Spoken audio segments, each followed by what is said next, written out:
في حكمة الحقيقة عجبتني من ابن باز رحمة الله عليه، والحكمة ديت بتقول: صاحبه كشارب ماء البحر، لا يزال يطلب المزيد ولا يزال ظمأه يزيد.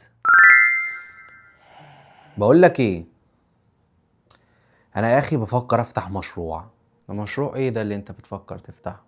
يعني محوش لي بتاع 200 ألف، والحقيقة داخل في دماغي مشروع محل ملابس بيكسب. لا لا لا لا، فاكس من الموضوع ده، سيبك منه. ايه ده؟ انا عندي بقى ليك مشروع يكسبك دهب. ده مشروع ايه ده يا ابو العريف؟ قول. يعني بفكر ان مثلا ممكن نستورد اكسسوارات موبايلات من الصين، ايه رأيك؟ بس ده يا اخي هيحتاج فلوس كتير قوي.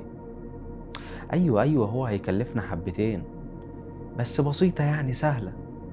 يا عم سهلة ازاي؟ انا مش معايا غير 200 ألف، ودوت اقل حاجة يدخله في 500 ألف.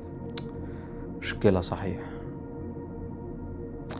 طب ايه رأيك لما ناخد قرض من البنك؟